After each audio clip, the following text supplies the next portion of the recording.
Hey, how's it going? It's Walsh here, sick as always. Welcome to episode 4 of my Ruthless SSF run on the Settlers League.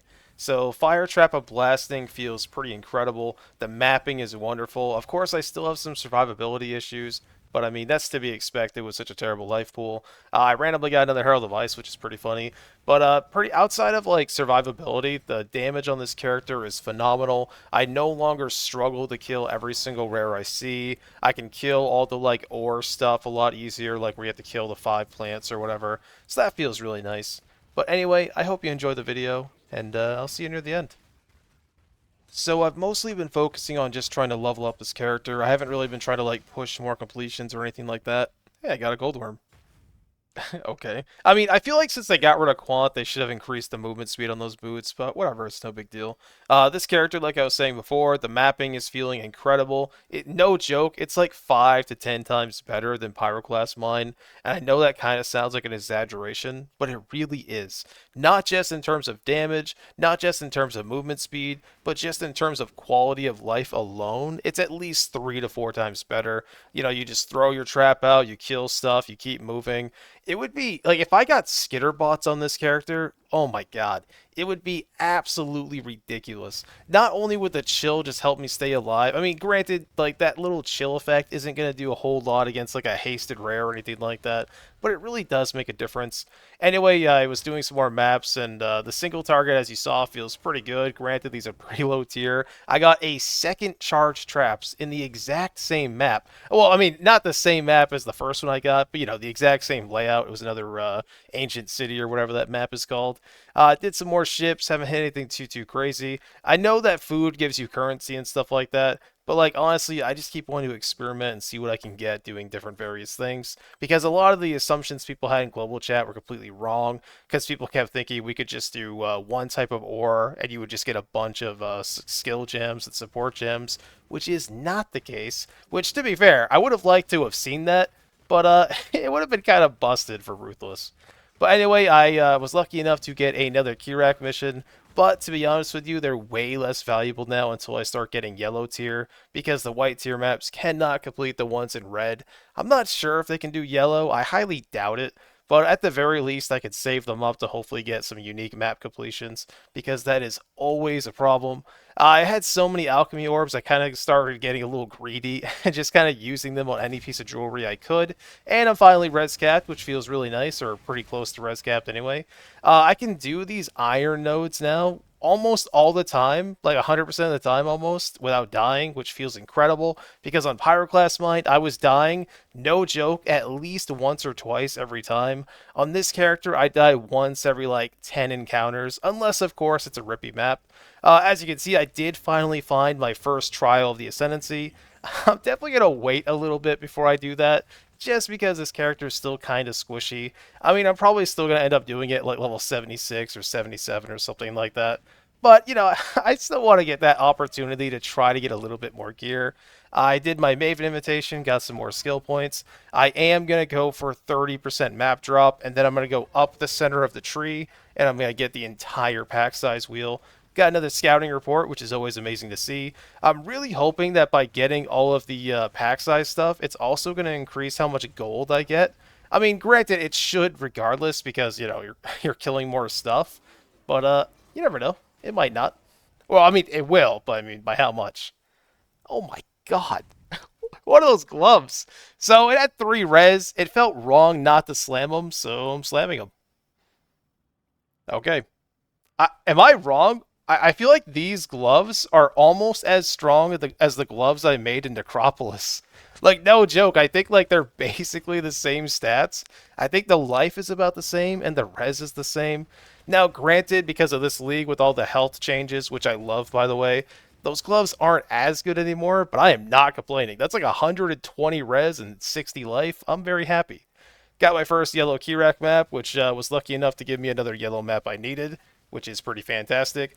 But I did die like a coward because I have negative 60 chaos.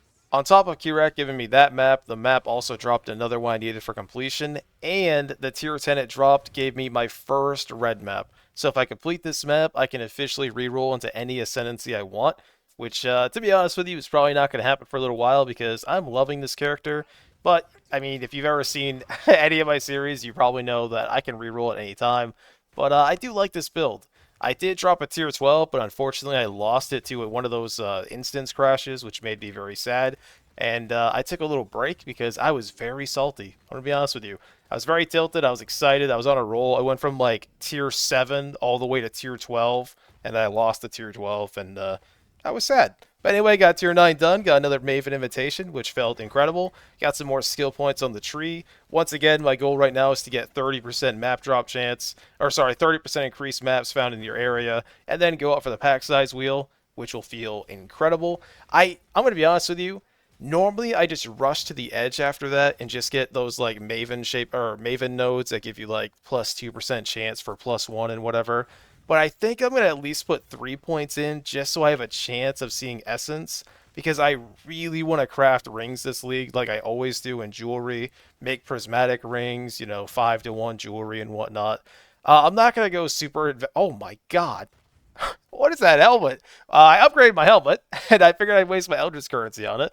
But yeah, I'm not going to go super crazy on it. Probably just going to spend the 3 points on it and leave it at that. I'm not going to change that helmet probably ever. I need the dexterity. It's got a ton of life, double res, and it has rarity, which is disgusting. Now that completion done, and of course the map, lucky enough, dropped another map I needed, which feels incredible. I could not find the last node because I'm blind, but we are officially at 30% increased maps, so now I can go up and get the pack size wheel. My 100k ship was okay. I mean, I'm not going to say it was crazy, but I did get a tattoo, which is pretty cool, and a full inventory, so it is what it is. My runners are being kind of whatever, but the streak is broken. That helmet is pretty solid. Granted, I mean, 127 life is nice, like really nice, but the two reses are kind of lower tier, but I'm definitely saving it. It's definitely the best thing I've found for a while. And then I got a Divine Orb. I don't know what's going on this league, but my RNG has been pretty good. I can't really deny that. But I mean, I'm not getting weapons. Like, look, I'm still wearing a blue weapon. Like, my weapons are trash. Like, I'm getting a ton of maps. I'm getting a lot of currency. I'm getting some pretty solid gear pieces, but I just cannot get a weapon. I don't know why. I did end up completing another tier 9, which is the Toxic Sewer, but I'm going to be honest with you, I died like 2 or 3 times. Once was to a really scary ghosted Wendigo guy, and then, of course, the boss kind of wrecked me because I'm negative 60 chaos res, and it is what it is. Now that completion done, a little tier 7. We're getting like quite a few completions today, and I think what I'm going to do after I get these last couple I have in my stash, I think I'm just going to focus on getting maybe 1 or 2 more levels, and then I'm going to go try and do my Uber Lab, because to be honest with you, my Uber Lab is going to give me a ridiculous amount of damage, at least by my standards. Hey, if you made it this far in the video, I just want to say thank you so much for watching. I really do appreciate it. I am level 75, 70% of the way to 76. I am res capped when I have Purity of Elements, but I'm not without it. I think if I get a decent amulet that'll actually res cap me, I'm going to drop Tears of Purity. But the only downside of that is I actually do need some strength. But I mean, I don't need a lot. I just need 5. So any base like amulet that has strength on it is going to be more than enough. My belt, I can't really change. My gloves are insane. My helmet is absolutely disgusting. There's no other word for it. My body armor is just trash. One decent ring, one okay ring. It only has 1 res, which is really hurting me. I'd really like to get some life on my boots. I want to be honest with you, like, it's a very real chance that I break 4k life on this character, and because of the sheer amount of damage I'm doing, I'm really considering dropping a wand. Now, if you look at my paper DPS, which of course we all know paper DPS is just like a super rough estimate and not super reliable, but you can see that I lose a ton of damage just by dropping this wand. So I don't know if I'm going to go shields, but it would probably be a good idea.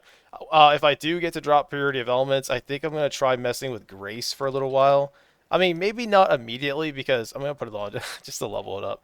Maybe not immediately just because like I have no evasion. My evasion is disgustingly bad.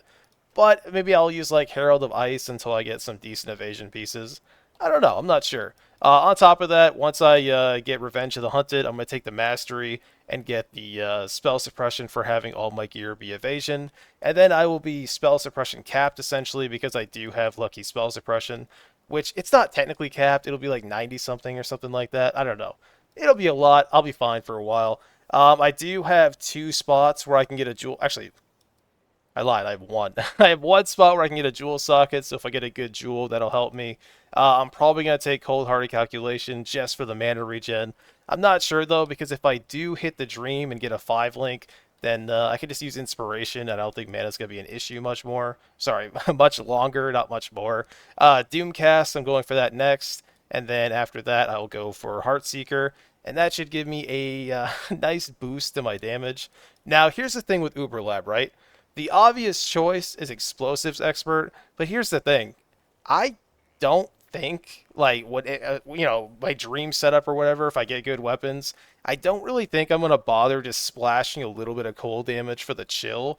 I think it makes way more sense to go for Bomb Specialist. I think we're doing enough hits all the time that like that 50% more area damage will be huge. I don't really think the 20% chance to take 50% less area damage from hits is really relevant. I mean, I'm not gonna say it's not relevant. I just don't think it's that big of a deal. I'm sure once in a blue moon I'll be like, oh, I only lived probably because of Bomb Specialist, but I don't think it's gonna be that crazy. My stash tab is looking pretty dry. What's really heartbreaking, I used 3 Scours and 3 Chaos Orbs on that tier 12 because I kept rolling ridiculous mods that were way too hard for me. And then the map was lost to an instance crash, and my heart kind of just kind of sank a little bit, you know? I'm looking for a War Rune, that way I can upgrade my bench, but I'm not really in a huge rush for it because honestly I can't afford any of the enchantments anyway. And on top of that, I'm not going to use it on this character because getting rid of that implicit is such a massive DPS loss for me. I can't imagine any enchantment being worth it. I have a couple essence just thanks to Kirak, but I don't have prolific essence yet. I think what I'm going to do, I don't know, man. Like, the pack size wheel is just so good. I was going to say maybe I'll just spend 3 points and grab it right now. But honestly, pack size is just so good. But I might do it. I might end up going down here and taking it. I did drop Shaping the Skies just to make things a little less rippy. My +1 chance is pretty bad. It's only 24%, but it's going to go to 26 from here. And if I really wanted to, I could take these 2 points and I'd be at 30%. That's probably what I'll do, honestly. I'll probably get to 30%. Maybe take these 2 nodes and I'll be at 34%, and then grab this. I'm not sure though. Anyway though, talking your ear off, my gems, I'm saving up some support gems. We got quite a few actually. I don't really need anything right now. I actually have my 5 link set up. I'm not even gonna like dream of a 6 link right now. I know it's happened in the past, but I'm not banking on it. I do have some nice support gems for the rerolls, but we are nowhere near that. 42 completion, 44 points, thanks for the Maven invitations. And yeah, I'm going to go back to grinding. I'm going to try to level up and hopefully stop dying. Anyway, thank you for watching, and I'll probably see you tomorrow.